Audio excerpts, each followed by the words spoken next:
All right, John, a couple of days to get healthy here, but how are the days off and how you feeling now? Yeah, I feel really good. Excited to get back out there tonight. Those kind of rest days, recovery days were huge for me, and got the treatment I needed, and feeling good.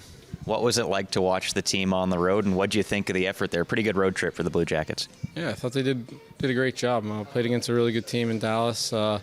Got a big win and, fought to the end there in Arizona. So it was a great road trip. It was fun to watch them, and hopefully we can keep playing that way. It's really been a good last couple of weeks for this team, 3-1-1 across the last 5 games. And I want to ask you about a guy that you play with a lot and know well in Boone Jenner. It feels like he's a player that's leading the charge over this stretch, just playing a straightforward game. What have you seen out of Boone, and how have you liked playing with him over the last couple of weeks here? Yeah, I love playing with him. He works hard. Leads by example every day. You guys probably know a lot more about him, but just playing with him throughout this year, it's been a lot of fun.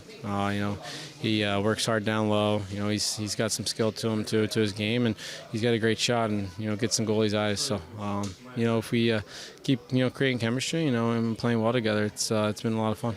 Do you feel like that's been infectious up and down the lineup these last couple of weeks? I think Sean Corrali has led the way a lot in that way as well. Yeah, like you just said, those are 2 of our older guys and, 2 of our leaders. And, when you see guys, your leaders and your older guys playing like that, the younger guys are going to kind of follow in the footstep and then play the same way and play hard as well. And that's what we need a little more of. Talk to me about the power play. It was a slow start with the man advantage this season, but it seemed to get better and better over the course of this season. And really the last month or so, it's been one of the better power plays in the National Hockey League. I know that you missed a couple of games there and Kent Johnson took your spot, but you guys feel like you're generating some good chemistry now? Yeah, I think it's, I think we're creating a lot of chemistry. I think we're doing really good things. Obviously, the start of the season, a lot of new faces, and it takes time, new coach, for me, new coach, coaching staff, and, new players on your units. It takes a little time to get used to, but, we started working a lot harder in practice together and, video and stuff, and, it's been going well. As a team, do you guys feel like you are hitting that stride and, I guess, being comfortable with each other, getting to know each other? Because I think that's an underrated part of the game, right? And coming to a new team and there's just a new situation for a lot of guys, it takes some time. Yeah, it definitely takes time. You don't just jump right in there and everything's going to, be perfect. So it takes a little bit of time, getting to know players and getting to know guys and where they're going to be at on the ice. And, obviously a lot of video and chatting with your teammates. But, once you get that repetition and, start playing games with them and doing things with them, it tends to become a lot easier on the ice. And, you kind of just, where guys are at throughout the power play. A lot of success against some playoff caliber teams over the course of the last couple of weeks. Here you think about what you guys were able to do against Winnipeg and Dallas, and a team in a similar spot in Minnesota comes to Nationwide Arena tonight. Do you guys relish this opportunity to play some of these games that are fighting for their playoff lives now, given the situation that you're in? Yeah, I think it's a great opportunity for us. These are the games we should get excited for. These are teams that are going to be playing in the playoffs, going to be playing for Stanley Cups. And it's only going to help our team get better. And obviously, we're not in the position we want this year. But when we get the opportunity to play these teams, I think we got to make the most of it, try to make our team better and get better each game. And I think we've been doing a good job of that throughout the since the break here, I think.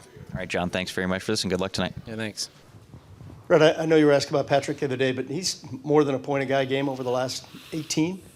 Doing it very quietly with his own self-deprecating style. Just what has he meant over this stretch for you? Yeah, he's, we know Patrick's skill set, and I've talked to you guys about Patrick. He gets a bad rap for certain ways, and he's one of those guys who's really hard on himself. He really is, and he maybe doesn't handle it the best all the time, and he knows that he's working on it. And it's something that we talk about a lot, of just, handling adversity and what that looks like for you. And he's a very selfless guy, and what he wants, he knows what he wants to do to help the team. And when it's not going that way, he can get really down on himself. And so those are the things as a young man. He's still 24 and still growing. He's nowhere near his prime to try and, how do you deal with that adversity? And I shared with you, it was several games ago when we played in Toronto. He didn't have a good start, and he was frustrated. But by the third period, I'd changed some lines. He started throwing his weight around. He was just dumping pucks when it was there and changing on time and doing all those things. And we talked about how well he impacted the game, even though we didn't score. And so these are the things that you have to learn as a younger player, and even him, who's been around a little bit. There's so many ways to impact it. Even in 20, 30 goal seasons, there's probably 50 or 60 games you don't score. So the value of impacting a game and what it looks like, whether it's the physical presence, whether it's the wall work, whether it's just dumping it on time, changing it on time, all those intangibles that make you a hard team to play against, you have to learn those. And they're not flashy. Nobody talks about them, probably except for the coaching staff, and it gets boring and mundane, but they're important qualities to have. The good teams manage those things very well. And us being a younger team, that's where growth can be, is how do we manage those moments. How much of his self-critique, self-criticism drives him, do you think? Well, I think that's what makes him the player he is. Yeah. Especially when you see it on the other side of it, when he's feeling confident, look out, because it's bridging that gap, right? It's so you're not producing maybe at the level you want to, but you can still impact it. And so, don't be so hard on yourself. Assess yourself properly, but what does that look like? How can we change the look of that? How can you, changing on time, the body language, different things like that, right? And because those are things you can't control. Can't control when you're going to score goals. You hopefully get the opportunities, but how you change, how your body language is, how competitive you are, even in games when you're not, you can control those things. And so, but those things don't come easy, right? If it was easy, everybody would do it. And the really good players, they manage those things very well. And it's something you can watch and identify and learn from. Coach, recently we've seen your team win in Toronto, win in Dallas, beat Winnipeg in this building.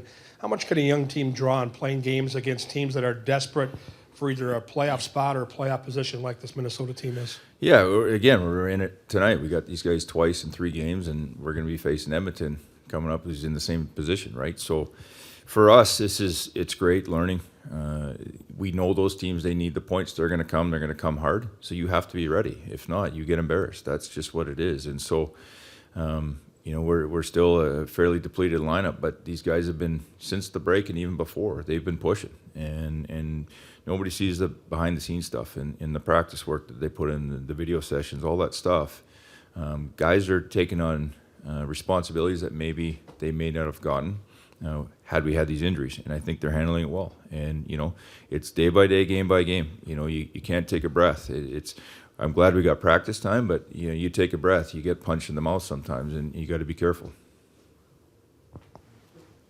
The cliche there, Brett, is that the team that's not pursuing a playoff spot is, playing loose and relaxed, while the team that's looking for points is maybe more a little more tense. Do you buy into that? Is that playing a part in this? There's last some couple truth to games? that. Yeah? There is, and it's you don't hide from that. It's because you talk about pressure. Pressure does funny things to people, and to teams. And when you want it so bad, how do some guys react? And look, we're not in the playoff spot, and we're not going to be in the playoffs this year. And we know that. It's not that it's okay. It's just we understand in the situation. So. But you still have to bring your competitiveness and your intensity, and those things can't slip, especially as a young group that we have, and guys that we hope to be in that conversation by next year, that we're in the same position as the Minnesotas and all these teams fighting for that playoff spot, so that you are playing those meaningful games and those pressure moments, because pressure does you learn a lot about your team when the pressure hits, right? So we're not in that situation, but there's all these other things that we need to grow and learn from, as far as our intensity, our competitiveness, and knowing what we're in for tonight. Your lineup tonight, is Johnny in? Yeah, Johnny will be in. I got to make a decision up front here. It'll be game time decision, so there could be one more, and Corpy will be going. You've talked about practice and a young team. How do you balance getting them as much practice as possible and also resting your team for the rest of the season? Yeah, I think we talked about this about 5 weeks ago. Rest wasn't working very well for us. We tried that, and it's not that you beat them up, but we got to practice, and we got a lot of guys that need reps, and so we're doing that. It's, we got back, we had a 30-minute practice, the first practice back, but it was intense. It was hard. Good practice yesterday, and so we have to take advantage of that practice time and make sure that we're learning and growing from that. Igor Chinikov looks like he's been trending towards being ready to play, and if that's the game time thing, then so be it. But where is he at for you right now? He's not the game time decision that I'm talking about, but he's trending the right way. It's been a long injury for him, and he's putting the work in now, and hopefully we get him back sooner than later.